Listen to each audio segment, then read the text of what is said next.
What's up, y'all? Welcome back to the Twenties podcast.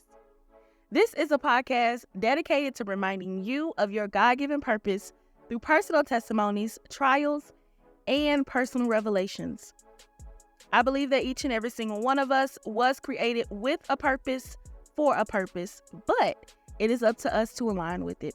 I'm your host, T. Louise, and y'all, today's episode, if you cannot tell by the title, baby, I am venting today. Okay, I did not know that adulthood was so ghetto. Okay, emphasis on ghetto. I did not know that. Okay, at 26 years old, I wish that it was 2006. I'm riding in my mama's silver mountaineer, listening to "In My Mind." That's what I wish I was doing right now. But instead, I'm 26, working for the man. Okay, paying bills. Living check to check is what it seems like. But y'all, I promise y'all, even though I'm going to be venting today, I'm also going to be giving y'all some real dark truths of adulthood, things that I've really experienced since my mom passed away. So I would say since I was 21 years old, because honestly, I've talked about this before. I never really was able to experience. My mama didn't require for me to get a job, pay bills, all those different things, but I'll dive a little bit more into that in the episode. If you guys are joining me in on YouTube, welcome in the room, y'all. Make sure you guys hit that subscribe button so that you never miss an episode of the Twisted 20s podcast, as well as the I Am T. Louise content. If you guys are listening on Spotify, Apple, wherever you are listening, I just want to say that I love you. I appreciate you. Thank you for continuing to support me along on this Twisted 20s journey. And with that being said, y'all, we about to go ahead and get into today's podcast episode.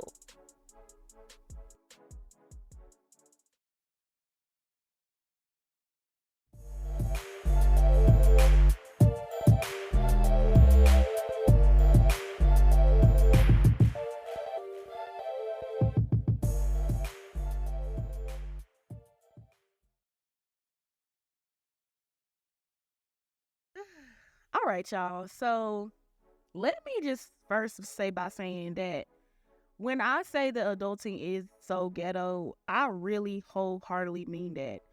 I have really personally been struggling with the reality of adulthood. When I was in high school, middle school, elementary, all those things, even as a kid, even I've noticed even my little cousins, oh, I can't wait till I can't wait till I grow up so I can do X, Y, and Z. And I'm like, girl, do not rush it. And I felt like as a kid, I just couldn't wait to become an adult. I couldn't wait to drive. I couldn't wait to do this and that. And it's like, now that I'm actually experiencing adulthood, I'm honestly kind of mourning the life that I thought that I would have in adulthood.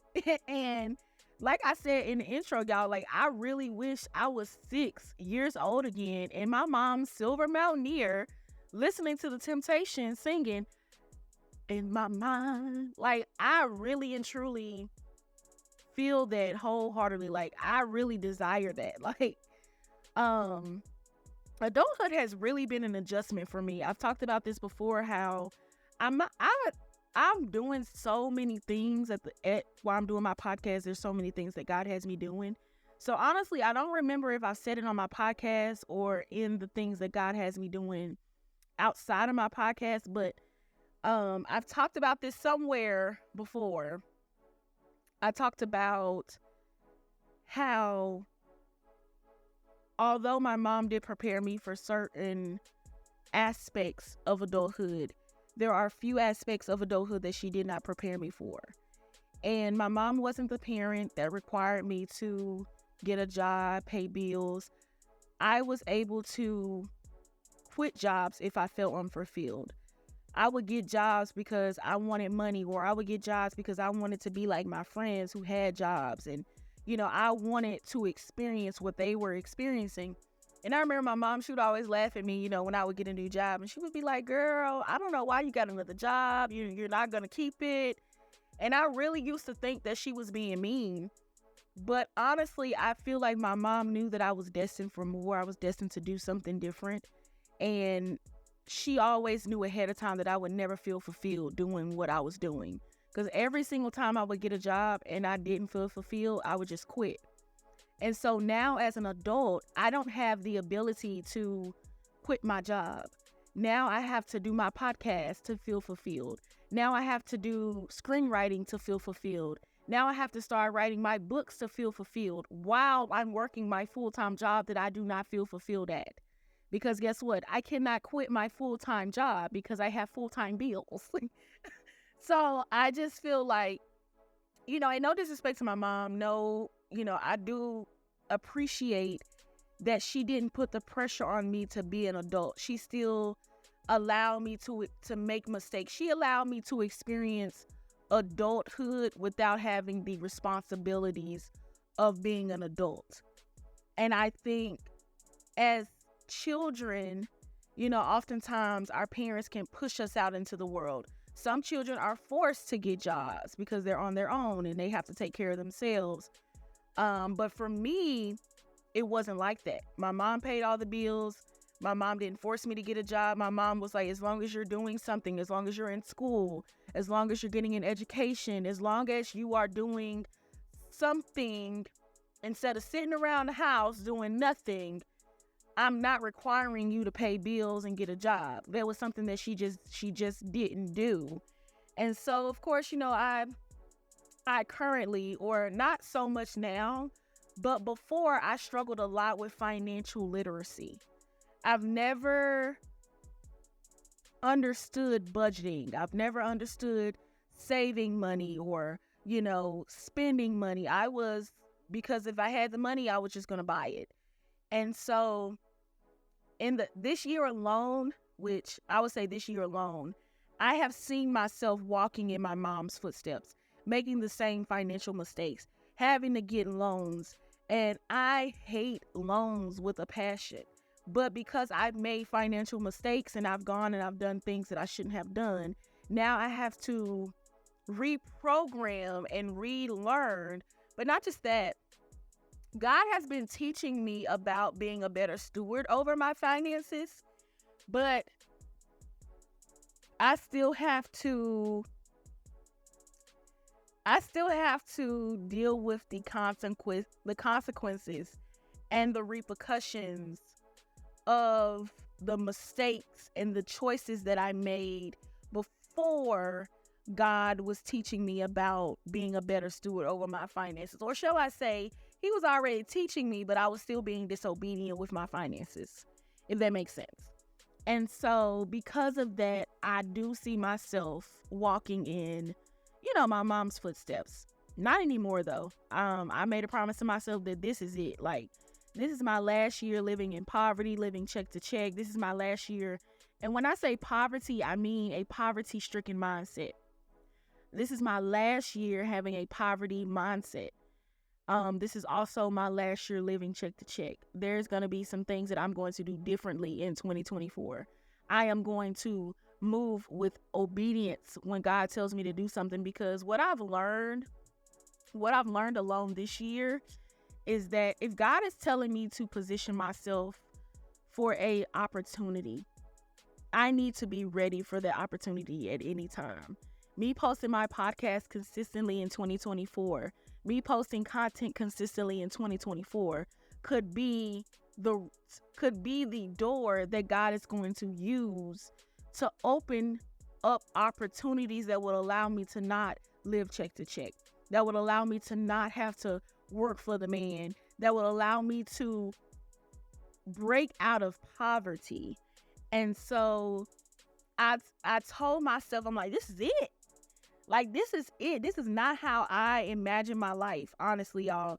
And that's why I said I feel like a part of me this year really mourned that, after my mom passed away, I really will say I was probably living somewhat of what I imagined my life to be. Not to the full capacity, because I was still dealing with experiencing depression. I was addicted to marijuana and suppressing my emotions. But the one thing that I will say that I really saw myself saw to be a part of my life was traveling the world. I went to Thailand. I was able to go to Bangkok and Phuket. Y'all, did y'all know it was called Phuket? I thought it was called I thought it was called Phuket, but it's It's Phuket. And I remember going to the Atlanta airport. And I was telling the guy, I was like, oh, I'm going to Thailand. He was like, well, what part are you going to? And I was like, Phuket. And he was like, it's Phuket. And I was like, oh, well, that's where I'm going. I went to Hawaii, and so there are other places that I would like to go to, but that is one thing that I will never, ever, ever regret, and that is traveling, seeing God's most beautifulest creations. The things that I saw in Thailand were just amazing. The people are different. The culture is different, but they were very friendly people. The experience there was just amazing. The food is very different too, okay? I was one of them people that was eating chicken strips and fries, okay? Because I do not want a fish with the eyeballs in it and the teeth, okay? Why is it looking at me? It's got its whole face. I don't want that. Give me the chicken strips and fries. Now, I am working on being more open when it comes to eating, especially in these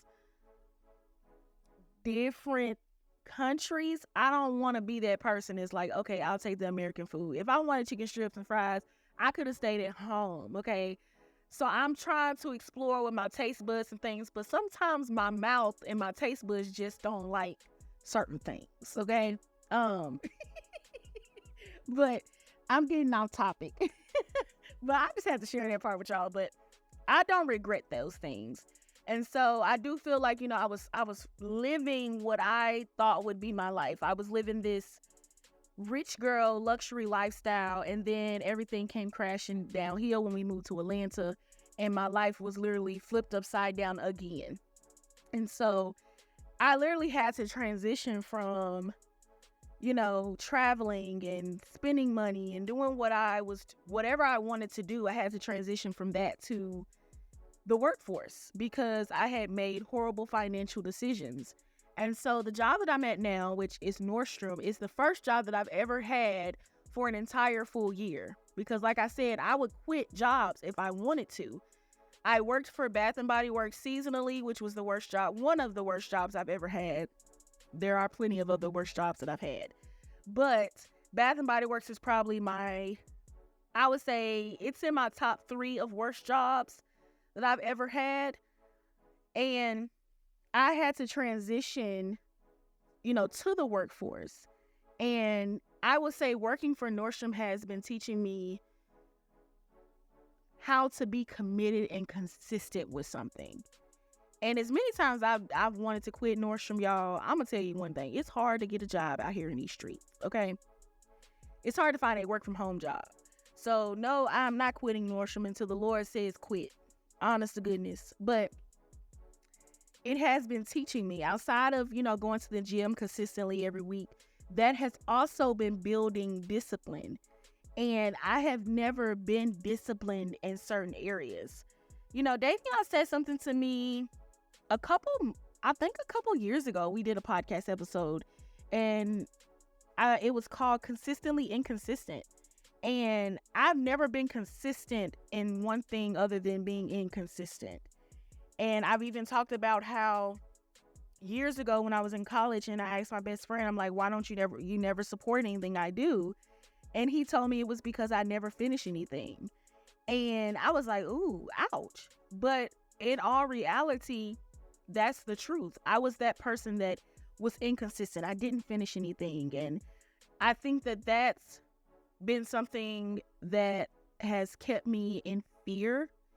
It has kept me in a place of not wanting to put content out and having a hard time doing my podcast sometimes, because if I miss a day or I miss 2 days or I miss a week of putting my podcast episode, I automatically think, oh my goodness, people are going to think that I'm being inconsistent. And I never want to be inconsistent in anything that God has called me to do.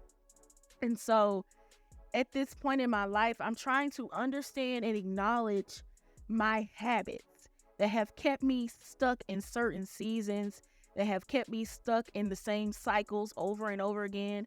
I know for a fact that there were people, opportunities, and things that I was supposed to meet, and opportunities and things I was supposed to do this year that I was not able to walk into because of fear, lack of consistency, lack of discipline, and lack of obedience. I know that for a fact. And the reason why I say that is because I went to an event with my sister Yanni. She took me to a I think it's Black Women in Film networking event. Y'all, Brandon T. Jackson was there. Who else was there? The lady from Tyler Perry Sisters and Fatima, the lady Fatima. I don't know her. She is so beautiful in person. Like, she is like drop dead gorgeous. Like, she is beautiful. Who else was there? I always get the two of them mixed. Amber Riley and the other girl, I always get them two mixed.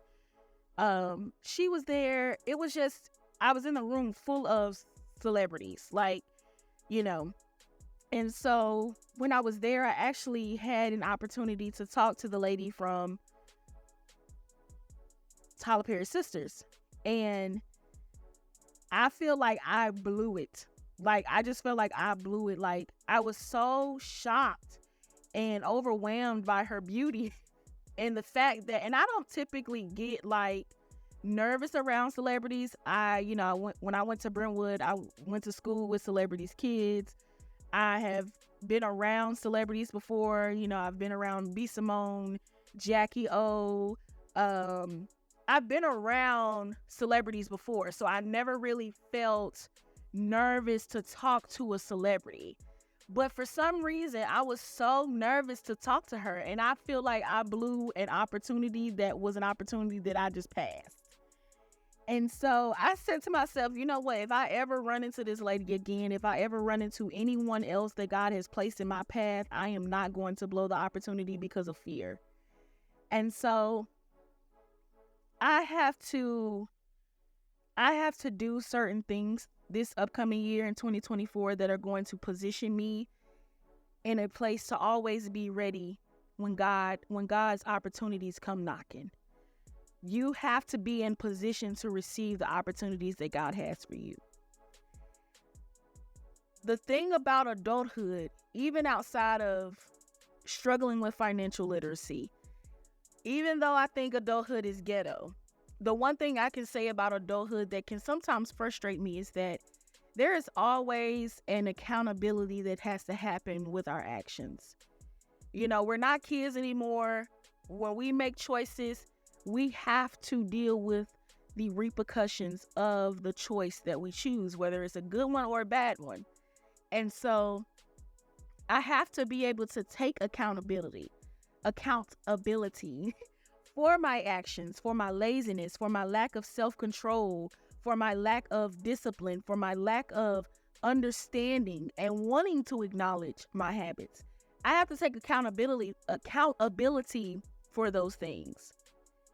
And I can't blame anyone else and say, oh, well, it's their fault that this is going on, when it's not. It's mine. And so when I look back and I say, you know what, I'm mourning the life that I wish I had had, or I'm mourning the year that I wish I had had, I'm mourning it because I didn't take the necessary steps. I didn't move in obedience this year. And so I told myself this morning before I recorded this episode, I said, girl, you are not going to be mourning your year next year. This same time next year of December 3rd, 2024, because I'm recording this on Sunday, y'all. I am not going to be mourning my year of 2024. I want to be able to look back on my year and say, you know what? I moved in obedience. I educated myself. I have increased my discipline. I have increased my discernment. I have increased my relationship with Christ. I have changed, and I have positioned myself to be available for all the opportunities that God has for me.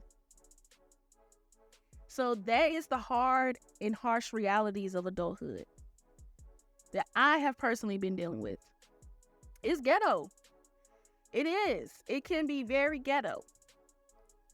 And I do wish that my mom would have prepared me a little bit more in the financial perspective. But of course, how can she prepare me for something if she didn't know herself? My mom was financially she had financial literacy. Well, she struggled with financial literacy. So how is she going to teach me something that she doesn't even know? Now, thankfully, I have someone in my life who has been able to teach me a little bit more about finances and budgeting. And now I literally over budget everything. Every small thing I get, I'm budgeting out. Okay, this is coming in, this is going out. But thankfully, God has been gracious enough with me to be patient with me along on this journey, because I don't have this adulthood down. I'm still learning how to be an adult myself. I'm about to be 27 next year. 27 years old. I cannot even believe I'm going to be 27. Goodness gracious. Where is time gone? Like, I was just 21. Forget that. I was just 16. But I am thankful to God for being gracious with me, showing me grace, showing me mercy. But not just that, but continuing to allow me to be able to learn lessons. Like, how bad would it be if we failed a test and God was like, okay, well, you just flunked. You won't get another chance. Like, God loves us so much that he will allow us to take the same test over and over again until we pass. Like, just imagine that. Like, what if we failed a test and God was like, well, you won't get that opportunity to learn to pass that test again? Man, that's deep. He loves us so much that he allows us to take the test over again. Even when we fail, he's like, you know what? I'm going to let you take it again. It may not look the same way, but it's the same test. That's so good. I would love to hear what is some of y'all's adulthood ghetto moments, adulthood hard truths and hard realities. If you guys are listening on Spotify, you guys can leave it in the Q&A box that's under. If you guys scroll all the way down, there will be a Q&A underneath the episode that you can leave your answers. Let me know, what is some hard and harsh realities of your own adulthood? What are things that you are mourning in adulthood that you've had to face the reality of? And also, what are some things that you are understanding and acknowledging? What habits have kept you stuck in certain seasons of your own life? I hope this episode was fun for you guys today. I hope that it was educational, informational, all of the above, but I just wanted to kind of vent today. I'm going to probably be doing a lot of these venting episodes for the rest of the year. And then 2024, baby, we on y'all next. Okay. I have a lot of things lined up for 2024. I really and truly believe that 2024 is going to be my best year yet. It's going to be my best year yet with my podcast, with YouTube, with brands, everything. I am wholeheartedly believing that it is going to be my God-ordained year. With that being said, y'all, I love you guys so much. I really and truly appreciate every single one of you guys supporting Twisted 20s. You guys are the best. I get asked the question all the time. When you turn 30, is it still going to be called Twisted 20s? Yes, it's still going to be called Twisted 20s, because let me tell you something. This is not just for me. This podcast is for the generation that's coming up after me. This podcast is for my little cousins who are going to be dealing with things in their 20s and they're going to need advice about. And really and truly, the visions that God has given me for Twisted 20s, I really and truly believe that it will always be Twisted 20s. Because I thought about it. I was like, oh, we could change it to like Thriving 30s or something like that. But I'm like, no. Twisted 20s. We're going to keep it. And as I progress in age, I will continue to give the younger women advice, things that I've learned as I've gotten older. So I love you guys so much. Thank you guys for tuning in to today's episode. Peace, love, and blessings. T. Louise.